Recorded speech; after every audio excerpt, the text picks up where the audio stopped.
What's up guys, and welcome back to another episode of Career Mode. This is episode number 81.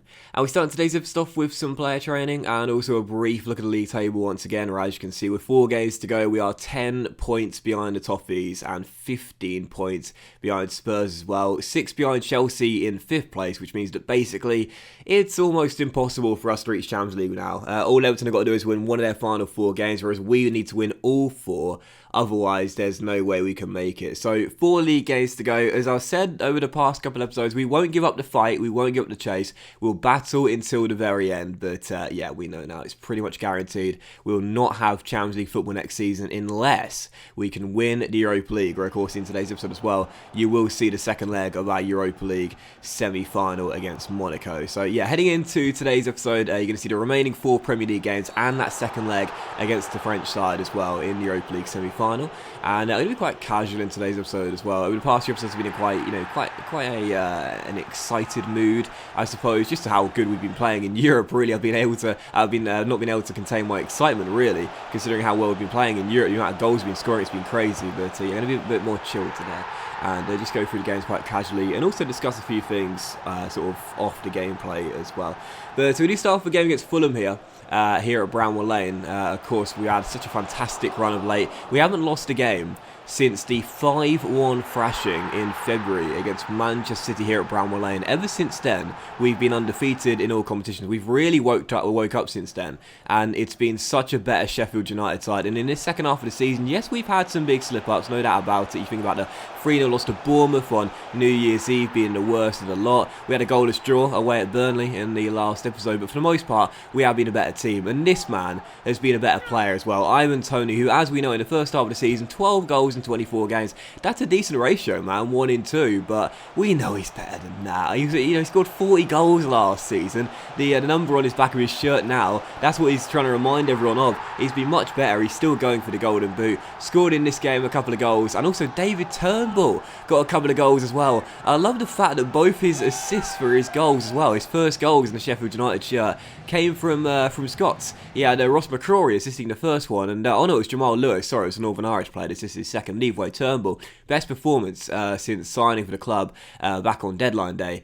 Really good display there. His first 2 goals for the club. As he gets a brace, we win by 4 goals to 0. And as you'll see by the league table, Everton lost on match day 35, which means Chelsea cut the gap on them to 1 point, and we cut the gap to 7 points. So with 3 games to go, I can't believe I'm saying this, but it's still mathematically not over yet. There is still a chance we could qualify for the Champions League and finish in the top 4 like the board have asked us to do here in Season 4. You see our remaining 4 fixtures. We've got Newcastle at home, Wolves away, and then Liverpool away, with Monaco in the second leg of the Europa League semi coming first in this month of May. But yeah, I can't believe this, man. We are still within a shout, and it is a very outside shot, no doubt about it, of finishing in the top 4. And when you think about that, this is the closest we've been to the top 4 since, I think, October, or perhaps even November. This is the closest we've been in about 6 or 7 months of getting close to the top 4. Now, that is pretty goddamn remarkable, and it shows you how much I love this team as well, because we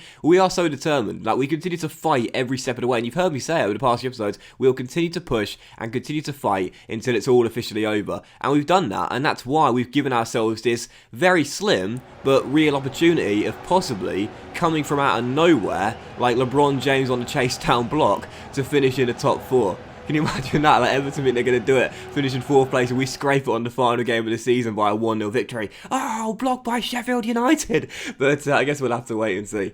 Anyway, second game of 5 in today's episode, as we do take on Monaco here in the second leg of our Europa League semi-final tie here, of course, after winning 4-1 away in the south of France.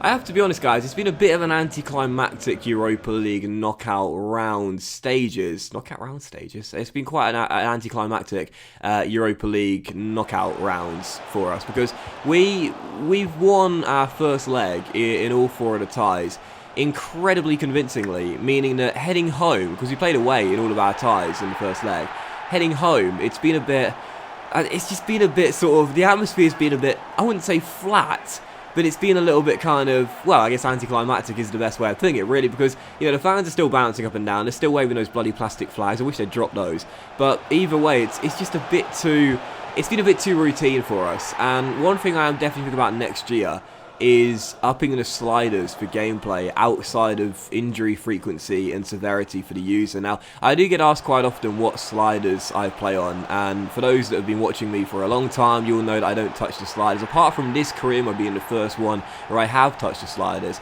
and the only two I've touched are injury frequency and severity for the user. Frequency right now is on 60, but I think that should be increased because right now we're not getting any injuries. Sorry, 70 even, because we're not getting any injuries, and severity is 55. But I'm thinking about touching those up for next season because we've barely had any injuries this season.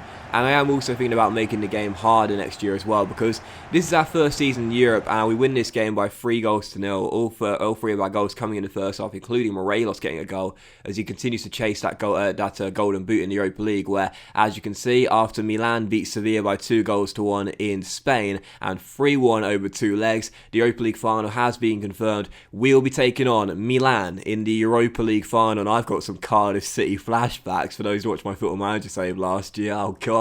First European final of my club. It's Milan again. Not again. I can't deal with the heartbreak again. But yeah, Milan in the Europa League final. Looking forward to it as you see the routes to the final for both clubs here. But when you look at the ties, the lowest scoring win we had in a Europa League tie was a 5-0 victory over Fiorentina. And I just think it's been a little bit kind of anticlimactic, really. So I think next season what I'm going to do, for the first time, this career mode, I've been experimenting with sliders for the first time. That's just been the injury frequency and severity. But I think for next season, I'm actually going to experiment with the gameplay outside of just injuries and look to try and make the AI a little bit tougher, because it's kind of frustrating. But when we started this career mode off, I talked about it quite a lot. I was really happy with the gameplay. I was very, very happy with EA, with the game they've made this year, because, you know, for those that have been watching me for a long time here, I know I've picked up quite a few newer viewers in the recent year or two. But for those that have been watching me for a while and for the past few years, I've talked about it quite often. You know, I fell out of love with FIFA probably around FIFA 16 time. I didn't find it that good anymore. I felt like after the major gameplay changes from more of an arcade style to what FIFA 16 was meant to be, which was their start of their sort of dive into the esports market, the game has become less and less fun for me and less enjoyable.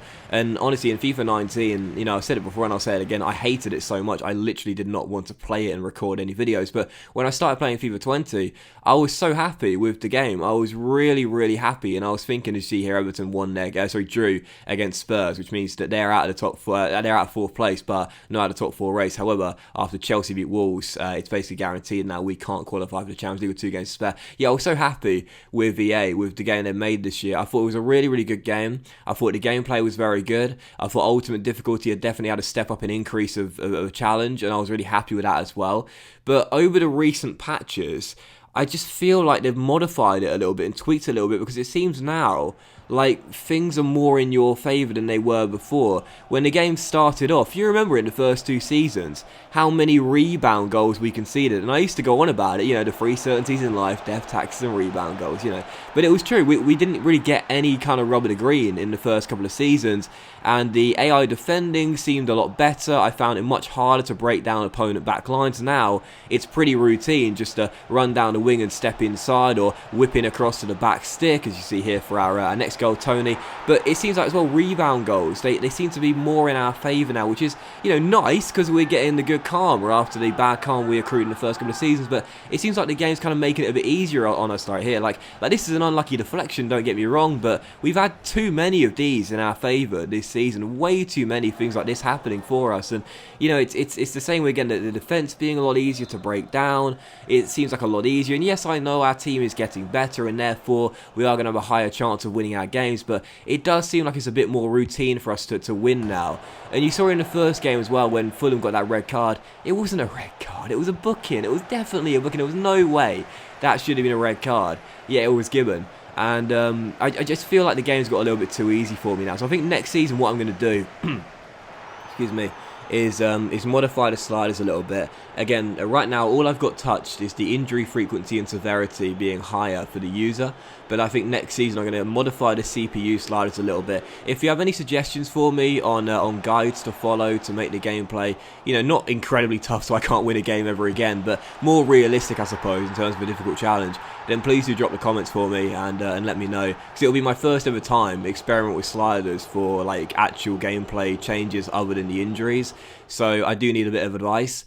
But yeah, I think for next season onwards, that's what I'm going to do, because again, it's just become a little bit too routine for us this year. And again, the Europa League, this is our first year in European football, and I was really, really excited for it. We've won every single game apart from one draw on the final group stage games, which was a 2-2 draw, which I threw away from a 2-0 lead when we were fielding a backup side featuring like 16 and 17-year-olds. It's been a bit too easy this year in Europe, and I do accept domestically, yes, it has been a challenge, but yeah, in Europe in particular, it's been very anticlimactic. So yeah, I think I spent way too long talking about that than I needed to, really. But yeah, hopefully you guys understand my position. I do agree. Some of you guys have been commenting as well, saying it has been a bit too easy, modify the sliders a little bit, and I think next season I definitely will. So yeah, any advice, any tips whatsoever, this will be my first time adjusting sliders outside of the injury frequency and severity. Please do let me know in the comments, and we'll make the changes for next season, and hopefully we'll have more of a challenging season in European football, because as we know now, we're in 6th place right now, can't finish lower than 6th,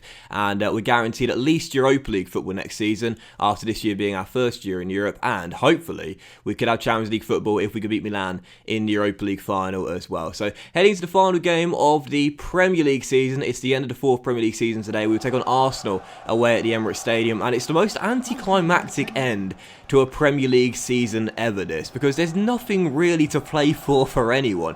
The only thing to be decided is who finishes 5th and who finishes 6th between us and Everton. The top 4 has already been guaranteed, the champions have already been announced, the bottom 3 have already been decided, and the Europa League places have also been decided as well. So heading into this game, it was just such an anticlimactic finish to the season. The only thing really to decide was who would win the Golden Boot between Leroy Sané and Ivan Toney, and there was someone going for it in 3rd place as well, with Toney and Sané being in great form this season for their respective clubs. It was probably going to be one of the two players here, and heading into this game, Toney, he wants to recapture that Golden Boot after winning it last year, starting off with 29, 1 goal ahead of the German, would make it 1-0 to the Blades. Well, lovely goal, great roulette to beat the defender there, and a nice finish as well, makes it 1-0 as we do get ourselves the early goal to go in front. Ollie Shaw almost scored his first goal for the club as well. That would have been lovely, but Toney, as you can see here, in the 51st minute, as we're only supposed to have 3 minutes of allocated stoppage time,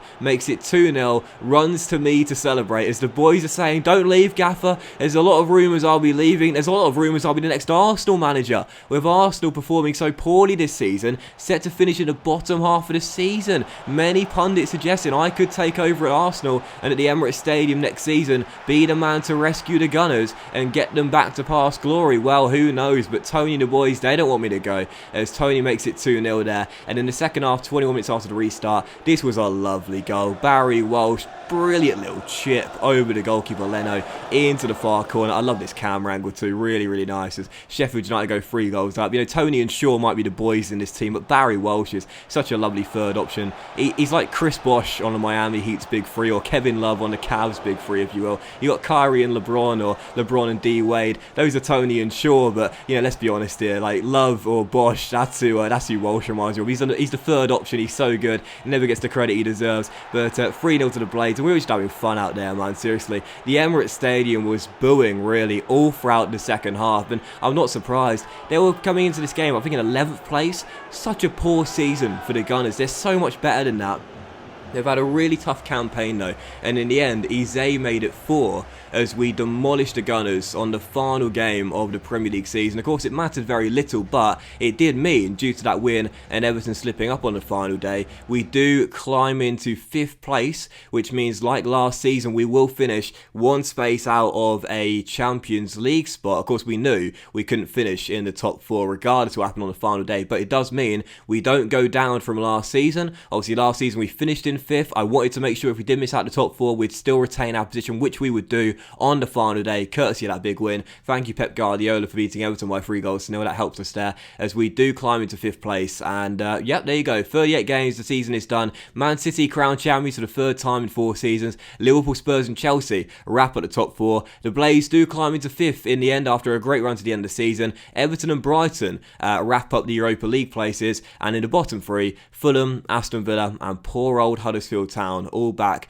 to the Championship for next season. And as for the Golden Boot, after Tony's brace on the final day, he does indeed win the Golden Boot. So Ivan Toney, the shocker, with 31 goals in 37 games, is your back-to-back Premier League Golden Boot winner, beating Leroy Sané by a goal, with Jovic finishing in 3rd place. Great to see Dominic Calvert-Lewin get into the top 10 as well, 20 goals this season, and as you can see with his assists as well, I thought this was harsh. Ollie Shaw should have been the top assist maker in the league. He had the same as Leroy Sané, 15 in the season, but he played 1 game fewer than the German, who had an incredible season with Pep Guardiola's side. The big reason why they won the title, why he finished in 2nd and not top, it must have been alphabetical order. Pretty harsh on Shaw there. What a great season for Ollie though. And Dean finished runners-up in the Golden Glove race, 2 behind the eventual winner Alisson, who I do believe has won it every single season. So yeah, Toney recaptured the Golden Boot with 31 goals. It wasn't a historic 40 like he got last season, but let's be honest here, after a tough first half of the campaign, he really stepped up in the second. He was fantastic, and a big reason why we did cement at least Europa League football at the very least for next season, and hopefully it could be Champions League. As you see the team of the season here, Shaw, McKenna, yes, got the block, and Toney and Ndidi made into the team of the season for us. 4 players in the team of the season.